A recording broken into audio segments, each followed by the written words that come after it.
Salut les amis, on se retrouve aujourd'hui dans cette nouvelle vidéo. C'est vrai que ça fait un petit moment que j'avais pas fait de vidéo, mais ne vous inquiétez pas, les travaux avancent très bien. C'est juste que je n'ai pas le temps de faire les vidéos. Donc là, on se retrouve pour faire les fondations des murs porteurs, pour soutenir l'étage, et faire les tranchées pour tout ce qui va être réseau d'eau usée, donc pour la cuisine, la chambre et l'étage. Mais avant ça, on va aller dehors, devant la grange, on va creuser pour sortir nos réseaux. À l'emplacement, on aura la pompe de relevage. Et après, on se lance sur les travaux de l'intérieur.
Bon, ça y est les amis, on a fini de faire les tranchées, on a tout décaissé, donc je vais vous montrer. Donc on a bien cassé toutes les dalles. Ici on a décaissé, là c'est un peu, enfin c'est à la hauteur qu'on va devoir avoir pour couler la dalle après. Du coup ici on a une tranchée pour les évacuations, les eaux usées. Ici la fondation du mur porteur. Ici donc pour les évacs de la cuisine. Cette grosse tranchée, c'est pour faire les fondations du mur porteur qui va soutenir l'étage. Et dans le fond là-bas, donc là on va avoir une tranchée pour les évacuations qui vont aller à l'étage et aux toilettes qui vont se trouver ici. Et là-bas, les évacuations qui viennent du garage et qui vont aller dehors vers la pompe de relevage qui va se trouver ici. Donc on a quand même sorti pas mal de mètres cubes de terre. Et enfin c'était surtout du sable et du gravat, mais ça s'est bien enlevé. Donc bah là je vais commencer à poser mes PVC, je vais les couper, je vais voir ce que ça donne, si ça se place bien ou pas, et si ça se place bien je vais les coller. Comme ça demain on pose nos ferrailles et on va couler les fondations.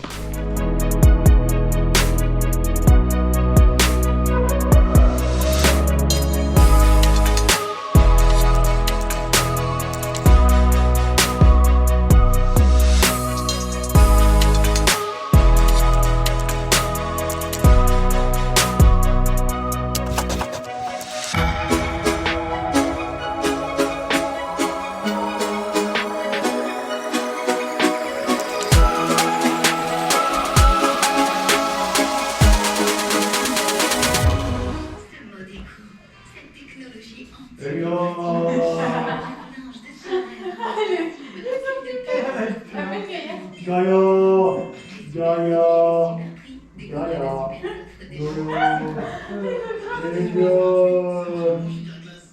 regarde, Lolo. Il faudrait que tu l'engueules avec ça. Regarde, Gaïa, Gaïa.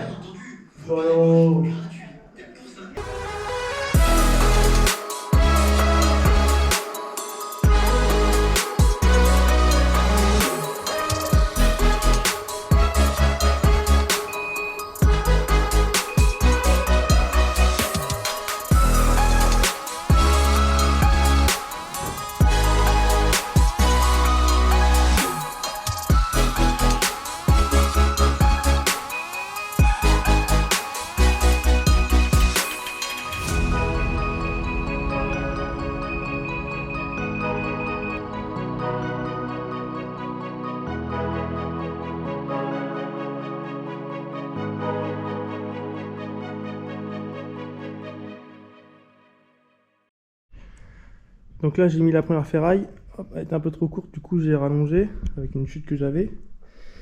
Donc j'ai bien prolongé la distance au moins de 2 largeurs ici. Puis là maintenant je vais les fixer avec ce que moi j'appelle la branlette. C'est ce petit appareil. Voilà. On met les fils qui se trouvent là, on tire et ça sert tout seul.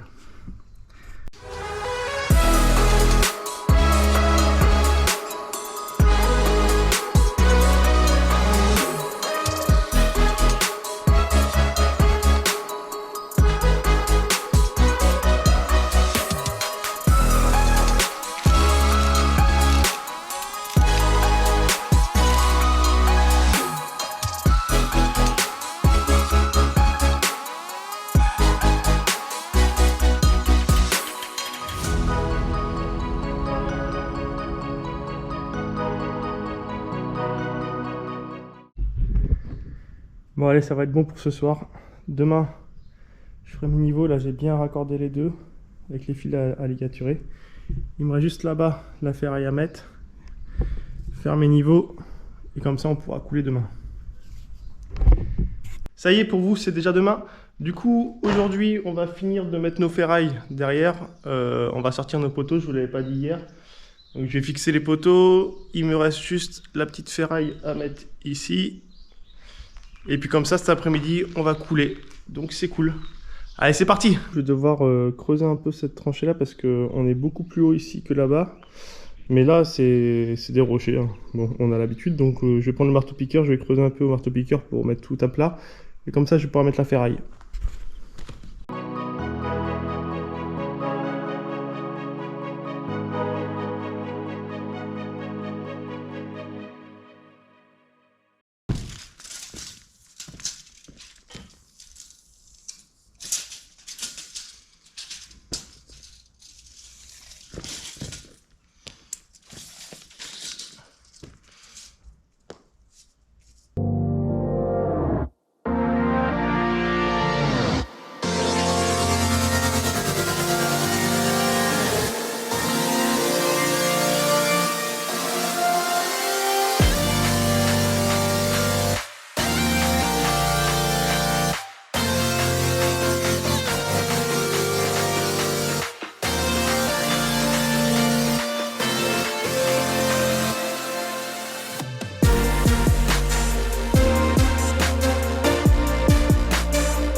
Alors je vais essayer un petit truc pour essayer de plier mes ferrailles pour faire les poteaux. Coincer sous la lame, remonter avec le godet. Je sais pas ce que ça va donner, c'est la première fois que j'essaye. Mais si ça marche, ça va m'éviter de forcer pour faire mes équerres. Allez, on va voir ce que ça donne.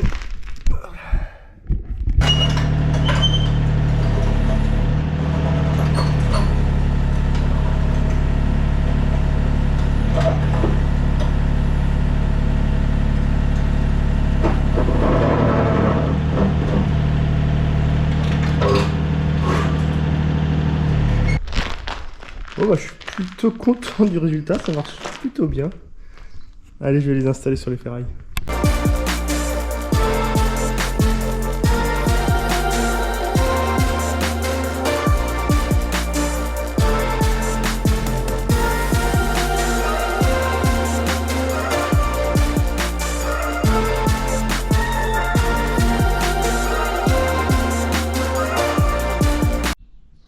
Alors pour mettre ces poteaux là, je viens de calculer, on verra si mes calculs sont bons. Ici, je vais avoir le cellier qui va faire 3 mètres, une porte de 83, et ici, je vais avoir la chambre, la deuxième chambre qui se trouve ici. Donc là, je devrais avoir 3 mètres 2, plus 7 cm de cloison. Entre mes deux ferrailles, je devrais avoir 106 cm. Et du coup, d'ici à là-bas, je devrais avoir 3 mètres 7. Donc on va voir quand je vais mesurer si c'est bien ça.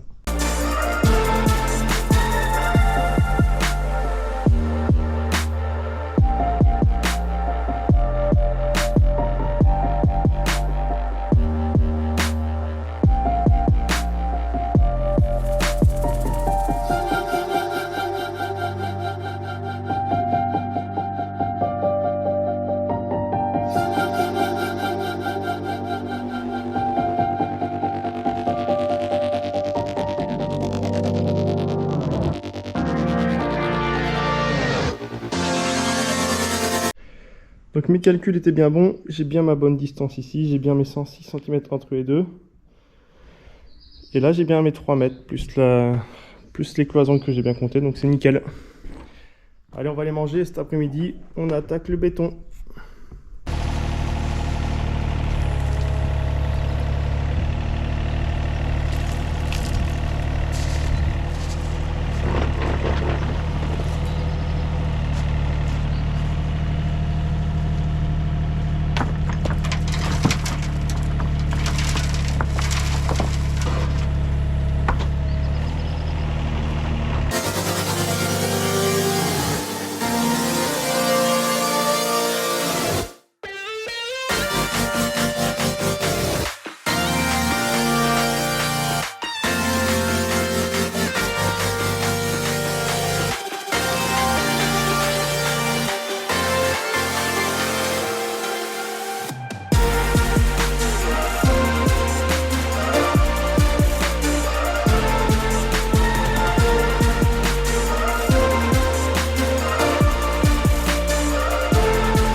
Ah merde, pour une fois qu'il bossait, vous l'avez pas vu. J'ai pris trop tard.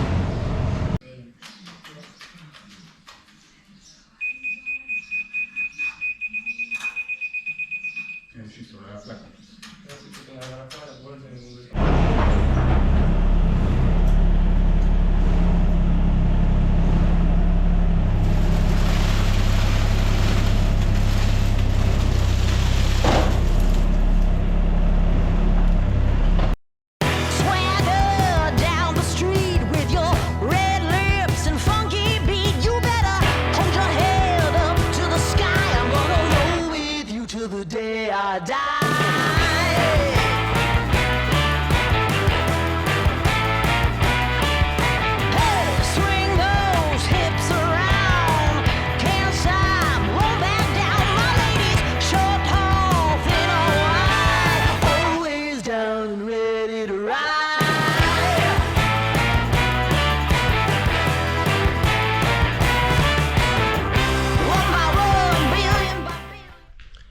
Bon, aujourd'hui je devais monter sur le toit pour mettre quelques pour renforcer l'écran sous toiture.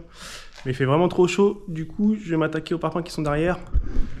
Donc je vais essayer de démolir tout ça. Donc ici, bon je vais ranger un petit peu avant. Je vais essayer de mettre un coup de disqueuse ici et un coup de disqueuse là-bas au niveau de la fenêtre.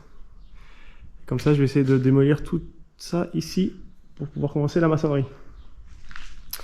Là, j'enlève pas tout le parpaing tout de suite, parce que si je fais ça, l'accès au garage, voilà, on pourra rentrer dans le garage par ici. Donc, ce que je veux pas pour l'instant, je veux vraiment que le garage reste fermé et on verra plus tard.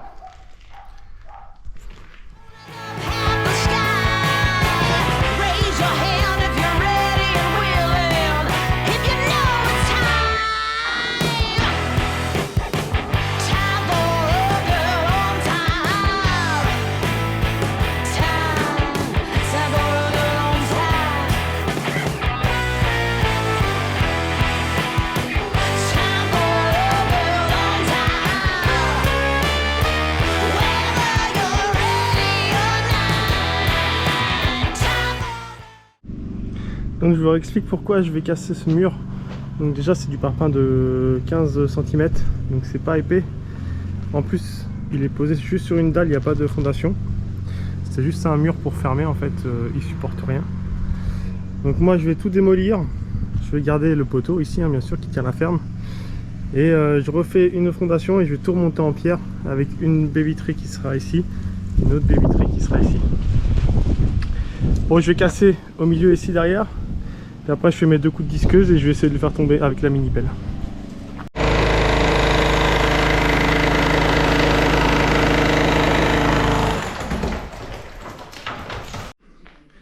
Bon, ça y est, du coup j'ai tout cassé ici.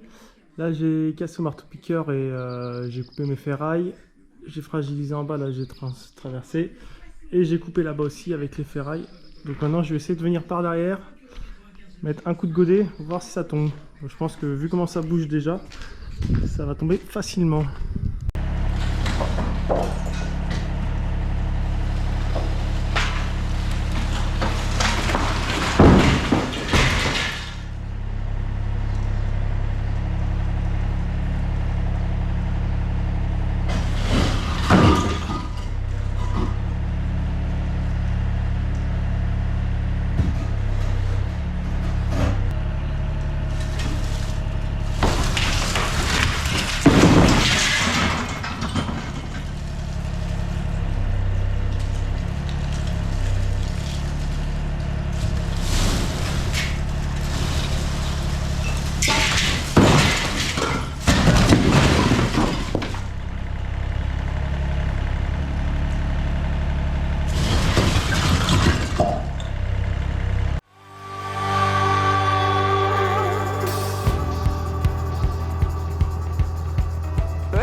Bon allez, aujourd'hui je commence à monter les murs porteurs qui vont soutenir l'étage ici et ici.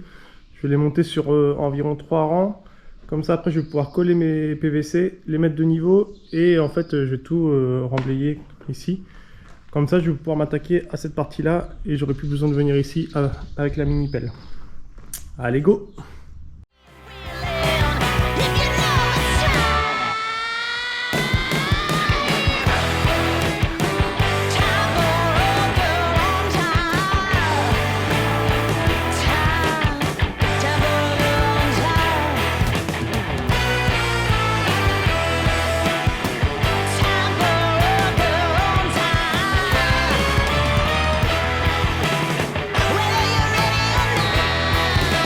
Time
Alors là, je creuse là, je vais essayer de faire passer mes 2 fourreaux ici pour le câble électrique et la fibre sous le mur parce que juste derrière ce mur là, après il va y avoir le compteur.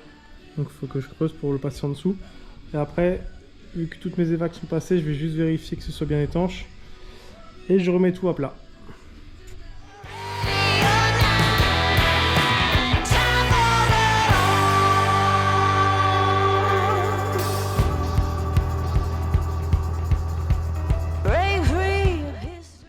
Bon, finalement j'ai pas la pioche qui est assez grande pour traverser. Donc c'est pas grave, de toute façon ce mur là je vais l'enlever plus tard pour refaire les fondations ici pour le mur en pierre. Donc quand je fais les fondations je le passerai à ce moment là, ça sera plus simple.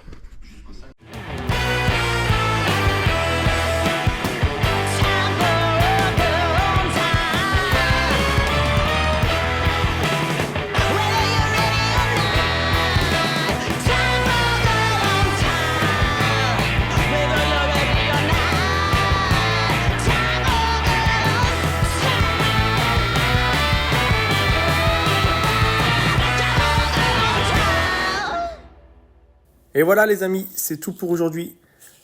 N'oubliez pas de vous abonner car dans la prochaine vidéo ou alors dans la prochaine vidéo, une grosse surprise arrive. Une surprise qui risque de tout changer, alors restez connectés. Et bisous!